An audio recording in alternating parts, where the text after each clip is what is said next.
Hi, good evening. Face the facts. I know it's Wednesday. I told you last night I'll be doing this every night, all the way up to the election. So we got less than 2 weeks now. 2 weeks from tonight will be my birthday. I'll be your new mayor. I'll be 67, and I'll be entering a new phase in my life and the life of the city. But I'll be there to help you rebuild this place that we call home. I want to tell you something. I had a question one of you sent out to me earlier today and wanted to know when I was going to retire or what I would do if I wasn't running for politics. I'm a public servant. That's what I do. I've been a public servant all of my life. As long as I'm physically and mentally able to be able to serve you, I will do so. I did not seek this office because I needed something to do, or that I needed a title, or I needed a job. I live here. I drive these streets. I listen to the ministers. I listen to the teachers. I listen to the people on the corner. I listen to folks throughout East St. Louis. Everybody's got some concerns. Everybody's got some issues. Everybody's got what they think we ought to be doing. The one thing I have found in East St. Louis, nobody does not have an opinion. Everybody's got an opinion about what ought to happen in City Hall, what ought to happen at the school board, what ought to happen anywhere and everywhere. And the one thing I'm convinced of is that after April the 2nd, we're all still going to be living here. Most of you are not moving. I'm not moving. So now we got to figure out, how do we get along? How do we make this thing called East St. Louis happen? How do we talk to each other instead of hollering at one another, instead of bringing each other down? How do we do that and be civil and Christian and kind to one another? I'm telling you right now, I'm looking forward after the election to sitting down and talking to all the candidates who ran for every office, not just the mayor's office, but every office, and talk to them about how we make East St. Louis a much better place moving forward. I'm going to do everything I possibly can to reach out to them, to assist them, to help them, to ask them to help me, and to help you. Because we're still going to be here. The election is one day, April the 2nd. The next day, we still got to go to school, still got to go to work, still got to go to the grocery store, still got to drive down these raggedy streets, still going to run into potholes, still going to have sewers that are not working. You're still going to have issues where you could probably get your roof fixed. You could probably get your windows done at your home. You could probably get some things done to help you make your life a little easier. There are things that I intend to do as your mayor to make sure that happens. But I need your help before then. Let me share with you an update. I received today from the from the State Board of Elections, I received a update that says, as of yesterday, precincts 1, 2, 4, 5, 18, and 20, 5 precincts, have quite a bit of people who are asking for some help when they go to vote.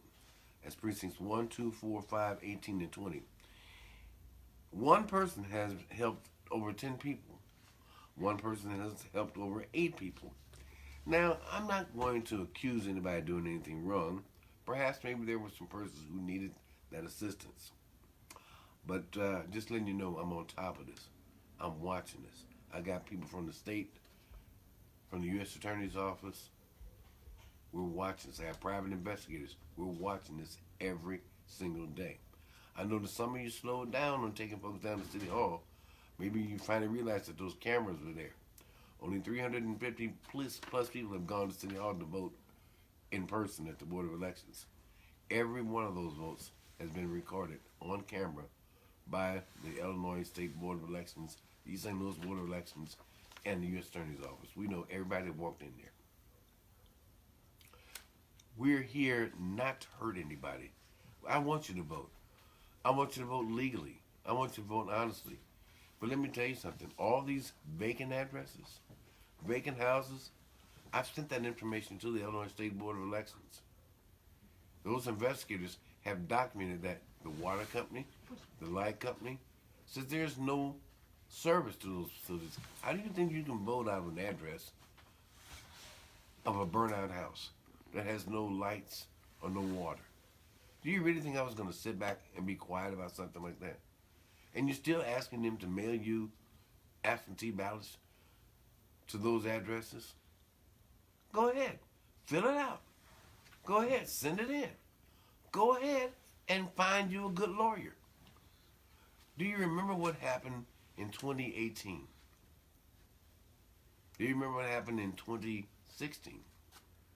Right after the election, in November 2016. Not the U.S. Attorney, then State's Attorney Brendan Kelly indicted over 20 people for vote fraud and a variety of other issues related to voting. Do you really think that's going to stop? I don't want to see you hurt. I don't want to see you and family get embarrassed because of your stupidity. You're not getting enough money. Think about this. They're not giving you enough money to pay your light bill next month, let alone to pay a lawyer. And while I'm talking about lawyers here for a moment, think about this. You saw how much money all these lawyers were giving, like 3 or 4 lawyers out of Belleville, Prairie Heights, were giving to certain campaigns. Do you think those lawyers are going to spend any of that money representing these people after the election? No. They're going to want to be paid when they go to court, if they take your case. And most of them will take your case, but you got to have some money, cash money up front. It's not like Brown and Crouppen. They're not going to wait and see if they're going to get paid because you were injured. That's not the way they operate on those kind of cases. We're all going to be living here together. Let me talk to you very briefly about a couple of things today. After April the 2nd,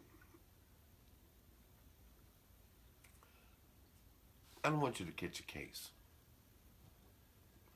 I don't want you to give yourself and your family a bad opportunity for your future. The money will be gone, brother. And these people will not even remember your name anymore. They're just using you. We will still be here, you and I. The good, the bad, and even the ugly, yeah. And you know what? It's going to be up to you and I to reach out to these people to try to make a better place called East St. Louis. We can't dog each other. Can't holler and scream at each other. We couldn't be mad at each other. We need to look and try to find a way, how can we help one another? That's what I'm going to be about as your mayor when you vote me in on April the 2nd, 2019. I'm confident that you're going to elect me your mayor. I'm confident that you're going to elect me to lead this city. Some persons were asking me, they said, well, Mayor, what are you going to do when you get in? Well, the first thing I'm going to do is ask for an accounting of the money. We need to know where we're going to be. We're going to have a new city treasurer, and we're going to have a new city clerk, regardless. I've got to sit down with them. We've got to try to figure out where we're going. There possibly may be new members of the city council. We need to see where we're going. We can't do any of these things without funds, without finances. I believe that I want to put forth a new piece of legislation that calls for a bond issue. I don't think I'll be ready to ask for that bond issue probably till sometime around November. Because from experience, it teaches me you just can't do things overnight. We got to have a forensic audit. We got to know where the money is and where it's with, and where we're going to get some money from in the future. I promise you, I will not raise your taxes. I will spend your money wisely. I'll ask the city council to work with me to make sure that we can do these things. Repairing houses. That's right, your porches, your roofs, your windows. Repairing streets. Not patching them, repairing them. New streets. New sewers. I want to see a major bond issue that goes for strictly just this and this only. Spending your money on you. Not spending it on some wild idea of a business. Because my friend has an idea he or she wants to go into business. So they're going to come downtown and get some tip money. or they're going to come downtown and get some other kind of city funding, community development block grant, or some other funding. No, I'm going to spend your money on you, the taxpayers, not building a new business for East St. Louis, not finding somebody to loan some city money to so they can start a business. That's not what I'm going to spend your dollars on. I'm going to spend your dollars on you, fixing your streets, your sewers, your sidewalks, your street lights. I'm going to spend it, your house, on you. That's what I intend to do. Now, finally, let me tell you this, that I had some questions. Some persons asked me, they said, well, liquor license hours. I don't know. I guess maybe it's one of those desperate moves. They asked one of my friends today, said, I heard that Carl's going to get rid of the liquor license hours. What does that even really mean? I think we probably need to have a hearing and find out. I don't really personally believe that at 4 o'clock in the morning, you need to be able to roll through a gas station and buy you a half pint.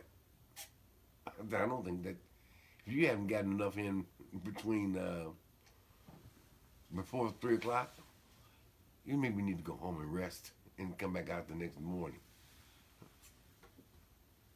I also think that somebody asked me about the debate. Am I nervous?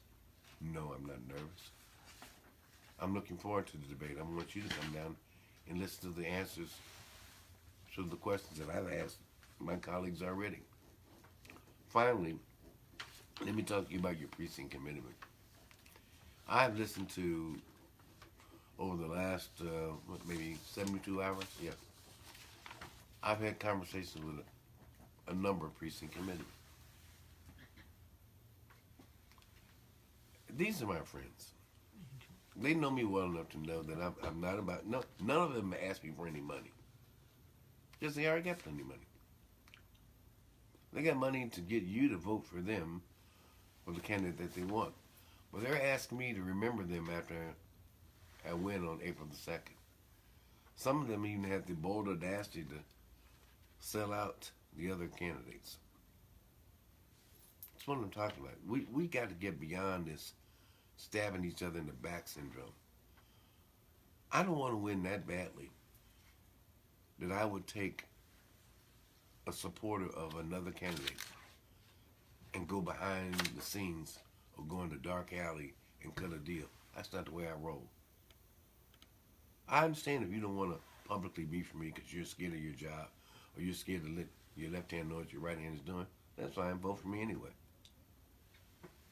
But don't try to ask me to be a part of your silliness, your cowardness, your betrayal. I don't play that.